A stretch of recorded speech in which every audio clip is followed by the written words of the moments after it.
मेष लगन की कुंडली में देवगुरु बृहस्पति का फल सभी 12 भावों में क्या फल प्रदान करते हैं, इसके बारे में चर्चा करेंगे। आप सभी का स्वागत करता हूं हमारे YouTube चैनल कार्तिकेय एस्ट्रोलॉजी में। दर्शकों, मेष लगन की कुंडली के फर्स्ट हाउस में देवगुरु बृहस्पति क्या फल देते हैं जातक को, आइए चर्चा शुरू करते हैं। प्रथम स्थान जो होता है वह केंद्र तथा शरीर का स्थान माना जाता है। वहीं अपने मित्र मंगल की राशि पर बैठे हुए गुरु के प्रभाव से जातक अत्यधिक यश भाग्यशाली होता है, परंतु घमंडी एवं बाहरी स्थानों से प्रतिष्ठा प्राप्त करने वाला जातक होता है। गुरु 5वीं मित्र दृष्टि से संतान एवं विद्या स्थान को देखने के कारण जातक बुद्धिमान, विद्वान तथा बहुत अच्छा भाग्यशाली होता है। 7वीं दृष्टि से शत्रु की तुला राशि में स्त्री एवं व्यवसाय के स्थान को देखते हैं, अतः स्त्री एवं व्यवसाय के क्षेत्र में कुछ कठिनाइयों का जातक को सामना करना पड़ सकता है। 9वीं दृष्टि से भाग्य एवं कर्म स्थान को सर्व क्षेत्र में देखते हैं, अतः भाग्य एवं धर्म में जातक को वृद्धि होती है। ऐसे जातक यशस्वी, धनी, सुखी, धर्मात्मा, विद्वान, बुद्धिमान होते हैं। लगन में मेष लगन की कुंडली है और गुरु जो है मेष लगन की कुंडली में जातक के 1000 दोषों को भी ख़त्म करते हैं और जातक का जीवन जो है वो सुखमय बनाते हैं। मेष लगन की कुंडली में याद रखिएगा, फर्स्ट हाउस में बात कर रहा हूँ मैं। फर्स्ट हाउस में यदि बृहस्पति है बहुत अच्छा है। जितने भी दोष हैं आपकी कुंडली में उन सारे दोष को देवगुरु बृहस्पति समाप्त कर देते हैं। अब सेकंड हाउस के बारे में चर्चा करते हैं। सेकंड हाउस होता है धन कुटुंब का। सेकंड हाउस में बृहस्पति मेष लगन की कुंडली में क्या प्रभाव देंगे, देखिए। धन और कुटुंब भाव में शत्रु शुक्र की वृष राशि पर बैठते हुए गुरु के प्रभाव से जातक बाहरी स्थानों में संपर्क से धन एवं भाग्य में वृद्धि पाता है, परंतु कभी कभी जातक को बहुत बड़ी हानि उठानी पड़ती है। गले संबंधित रोग यहाँ पर होते हैं जातक को। गुरु की 5वीं दृष्टि रोग एवं शत्रु स्थान पर पड़ती है, अतः शत्रु पक्ष में अपनी होशियारी से आपको सफलता मिल सकती है। 7वीं जो मित्र दृष्टि आयु भाव में पड़ने से जातक की आयु में जातक को लाभ मिलता है। 9वीं नीच दृष्टि पिता एवं राज्य के स्थान पर पड़ने से पिता तथा राज्य के पक्ष में जातक को हमेशा परेशानी का सामना करना पड़ सकता है तथा उन्नति के मार्ग में पहुंचने के लिए जातक को कठिनाइयों का सामना करना पड़ता है। ऐसे जातक को धन की कमी तो नहीं रहती, अगर इसके साथ पापग्रह आ जाते हैं तो मुख संबंधित रोग जातक को ज़रूर होते हैं। ठीक है, ये सेकंड हाउस के बारे में मैंने बताया आपको। मेष लगन की कुंडली सेकंड हाउस में बृहस्पति हो तो ये फल आपको मिलता है। अब थर्ड हाउस के बारे में चर्चा करते हैं, तृतीय भाव के बारे में चर्चा करते हैं। देखिए, थर्ड हाउस जो होता है वो पराक्रम का भाव होता है। यहाँ पर मित्र बुध की मिथुन राशि पर स्थित गुरु के प्रभाव से जातक भाई बहनों का सुख तथा पराक्रम प्राप्त करता है। ऐसे जातक बहुत जिद्दी स्वभाव का होता है एवं लेखन कला में बहुत रुचि रखता है। गुरु 5वीं दृष्टि से स्त्री तथा व्यवसाय के भाव को देखते हैं, अतः स्त्री तथा व्यवसाय के क्षेत्र में जातक को कुछ परेशानियों का सामना करना पड़ सकता है। 7वीं दृष्टि से भाग्य स्थान को देखने के कारण भाग्य तथा धर्म में जातक को वृद्धि होती है। 9वीं शत्रु दृष्टि से भाग्य स्थान को देखने के कारण जातक को आमदनी में कुछ कठिनाइयों का सामना करना पड़ सकता है। ऐसे जातक कठिनाइयों के साथ अपने भाग्य, धर्म, अपने व्यवसाय में हमेशा वृद्धि करते हैं तथा कुछ परेशानियों का उनको सामना करना पड़ सकता है। हालांकि उनको स्त्री भाई बहनों का सुख ज़रूर प्राप्त होता है और ऐसा जातक बहुत कम आपने देखा होगा कि वो किसी भी चीज़ से नाखुश है। अब चतुर्थ भाव के बारे में बात करते हैं। तो चतुर्थ भाव हमारे माता और भूमि को दर्शाता है और इस में चतुर्थ भाव में मित्र चंद्रमा की राशि पर उच्च के गुरु के प्रभाव से जातक को माता, भूमि, मकान आदि का पूर्ण सुख प्राप्त होता है। गुरु 5वीं दृष्टि से आयु भाव को देखते हैं, अतः आयु का जातक को लाभ मिलता है। 7वीं नीच दृष्टि से पिता एवं राज्य भवन को देखते हैं, अतः पिता के सुख में जातक को और राज्य के सुख में जातक को कमी आती है, असंतोष का सामना करना पड़ सकता है। 9वीं दृष्टि से व्यवस्थान को देखने से जातक का खर्च अधिक बढ़ता है, ठीक है। और बाहरी स्थानों में जातक का बहुत अच्छा संबंध रहता है बाहरी स्थानों के लोगों से। ऐसा जातक धार्मिक काम में बहुत रुचि रखता है, ऐसा जातक भाग्यशाली बहुत होता है। और कुल मिलाकर उनके लिए जो चतुर्थ भाव है वो ठीक ठाक है। अब पंचम भाव के बारे में बात करें। संतान का भाव होता है, विद्या का भाव होता है। यहाँ पर मित्र सूर्य की सिंह राशि पर स्थित गुरु के प्रभाव से जातक विद्वान बनता है, ज्ञानी बनता है जातक। गुरु 5वीं दृष्टि से भाग्य भाव को स्वराशि में देखते हैं, अतः बुद्धि के योग से जातक भाग्य में वृद्धि होती है। 7वीं शत्रु दृष्टि से जातक को लाभ होता है, अतः आय के साधनों में जातक को कभी कभी फाइनेंशियल प्रॉब्लम्स उनको झेलनी पड़ सकती है। 9वीं मित्र दृष्टि से शरीर स्थान को देखने से जातक का शरीर सुंदर होता है, जातक का जो स्वभाव भी अच्छा होता है।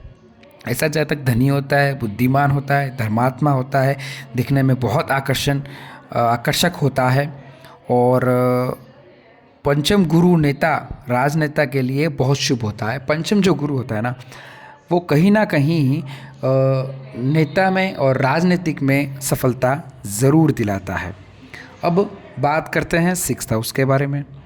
6ठा शत्रु स्थान में अपने मित्र बुध की कन्या राशि पर स्थित गुरु के प्रभाव से जातक की भाग्य में, अर्थात हम कह सकते हैं कि मार्ग में बार बार रुकावटें आती है, परंतु भाग्य उनका कभी कभार साथ देता है। शत्रु पक्ष में भी उनको सफलता मिलती है।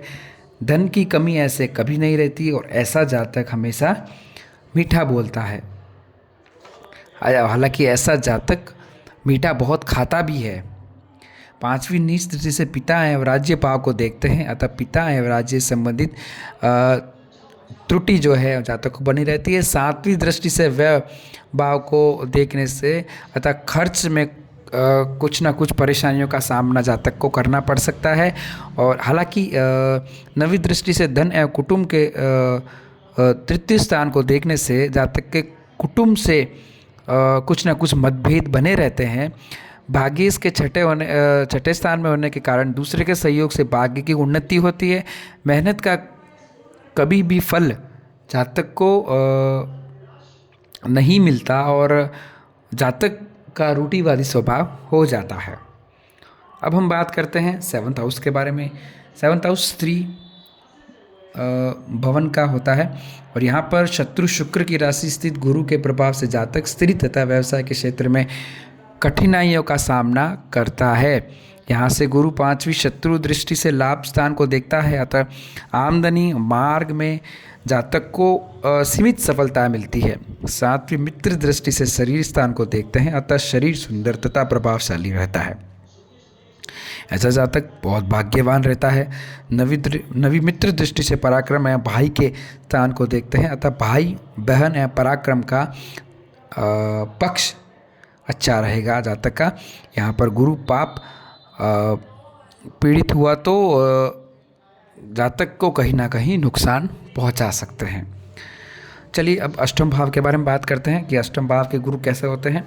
मेष लग्न के अष्टम मृत्यु स्थान में अपने मित्र मंगल की वृश्चिक राशि पर बैठे हुए गुरु के प्रभाव से उसके वेश होने के कारण जातक की भाग्योन्नति में बहुत बाधाएं आती है। बचपन में जातक को बहुत संघर्ष करना पड़ता है।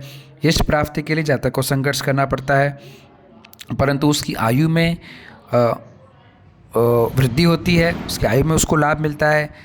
इस स्थान में गुरु की 5वीं दृष्टि आपके व्यय भाव में पड़ती है, अतः खर्च अधिक होता है। बाहरी स्थानों में जातक को बहुत लाभ मिलता है। सातवीं दृष्टि धन एवं कुटुंब के सामान्य व्रत होने तथा नवी उच्च दृष्टि चौथे माता और भूमि के स्थान पर पड़ने से जातक को माता और भूमि का सुख प्राप्त होता है। ऐसे जातक घर से अक्सर दूर रहकर ही सफलता प्राप्त करते हैं, शिक्षा प्राप्त करते हैं। अब नवम भाव के बारे में चर्चा करते हैं, 9th हाउस के बारे में। धर्म का स्थान होता है गुरु, कहीं ना कहीं यहाँ पर जातक को भाग्यशाली धर्मात्मा बनाता है। यहाँ से गुरु की 5वीं दृष्टि शरीर स्थान पर मंगल की मेष राशि पर पड़ती है, अतः जातक का शरीर स्वस्थ एवं सुंदर होता है। 7वीं मित्र दृष्टि भाई एवं पराक्रम के तृतीय भाव में पड़ने से जातक भाई बहनों का सुख जातक को मिलता है, पराक्रम भी मिलता है। 9वीं दृष्टि विद्या एवं संतान के पंचम भाव में पड़ने से विद्या बुद्धि तथा संतान के पक्ष में जातक को सफलता प्राप्त होती है। ऐसा जातक जरूरत से ज़्यादा ईमानदार होता है, धार्मिक होता है और यात्राएं करने वाला होता है। अब 10th हाउस के बारे में बात करते हैं तो 10वां केंद्र राज्य तथा पिता के स्थान में नीच राशि पर बैठे हुए व्ययश तथा नीच के गुरु के प्रभाव से जातक को पिता तथा राज्य के पक्ष में हानि का सामना करना पड़ सकता है। व्यवसाय में बहुत सी कठिनाइयों का सामना करना पड़ सकता है। यहाँ एक नीच राजयोग का निर्माण होता है, अतः उसके भाग्य की विशेष उन्नति नहीं हो पाती। गुरु 5वीं दृष्टि से धन भाव को देखते हैं, अतः कुटुंब तथा धन की कमी कभी कभी जातक को रहती है। 7वीं उच्च दृष्टि से माता तथा सुख के चतुर्थ भाव को देखते हैं, अतः माता और भूमि का सुख जातक को मिलता है। एवं 9वीं दृष्टि मित्र के स्थान को देखते हैं, अतः शत्रु पक्ष में जातक अपने भाग्य की शक्ति द्वारा सफलता प्राप्त करता है। ऐसा जातक दशम गुरु के दोष के कारण कहीं बार जेल की यात्रा भी करता है। अब 11th हाउस के बारे में बात करते हैं। 11वें लाभ भाव में अपने शत्रु शनि की कुंभ राशि पर बैठे व्ययश गुरु के प्रभाव से जातक को भाग्य की शक्ति से धन का लाभ होता है, परंतु उसमें कुछ कमी बनी रहती है। इस स्थान से गुरु 5वीं दृष्टि से पराक्रम भाव को देखते हैं, अतः भाई बहन या पराक्रम पक्ष में जातक को कुछ कमी का सामना करना पड़ता है। हालांकि जातक को कभी कभी सफलता भी मिलती है। 7वीं मित्र दृष्टि से विद्या एवं पंचम भाव को देखते हैं, अतः विद्या बुद्धि एवं संतान पक्ष का सहयोग जातक को प्राप्त होता है।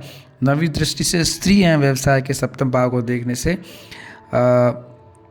सप्तम भाव को अपने देखने से जातक को कहीं ना कहीं कुछ सफलता मिलती है, लेकिन बहुत सी उनको कठिनाइयों का पहले सामना करना पड़ सकता है और जातक के लाभ में भी, बिजनेस में लाभ में भी कहीं ना कहीं कमी आती है। अब हम बात करते हैं 12th हाउस के बारे में। 12वां व्यय स्थान में स्वराशि गत गुरु के प्रभाव से जातक का खर्च अधिक रहता है तथा बाहरी स्थानों में उसे लाभ की प्राप्ति होती है। ऐसा जातक आलसी होता है। उस स्थान से गुरु 5वीं दृष्टि से चतुर्थ भाव को देखते हैं, अतः माता मकान वाहन एवं भूमि का सुख बना रहता है। 7वीं मित्र दृष्टि से गुरु स्थान को देखते हैं, अतः शत्रु पक्ष में अपनी समझदारी के प्रभाव से जातक बहुत कुछ प्राप्त करता है। एवं 9वीं मित्र दृष्टि से अष्टम भाव को देखते हैं, यहाँ जातक की आयु में लंबी रहती है, आयु में उनको सफलता मिलती है, परंतु बृहस्पति के व्ययश होने के कारण इन सभी क्षेत्रों में सफलता पाने के लिए जातक को बहुत कठिनाइयों और संघर्ष का सामना करना पड़ता है। तो दर्शकों, आज हमने मेष लगन की कुंडली के बारे में चर्चा की। मेष लगन की कुंडली के 1st हाउस से लेकर 12th हाउस तक हमने आपको बताया कि देवगुरु बृहस्पति जातक को क्या फल देते हैं। यदि आपकी मेष लगन की कुंडली है और आपकी कुंडली में देवगुरु बृहस्पति अच्छा फल दे रहे हैं, तो दर्शकों ये आपके लिए वीडियो था आज। और आप हमें कमेंट करके ज़रूर बताएं कि आपकी कुंडली के कौन से हाउस में बृहस्पति देव हैं। हमें कमेंट के माध्यम से ज़रूर बताइएगा और ये भी बताइएगा कि हम नेक्स्ट वीडियो जो है वो किस लगन के बारे में बनाएं। आज के लिए बस इतना ही। राधे राधे।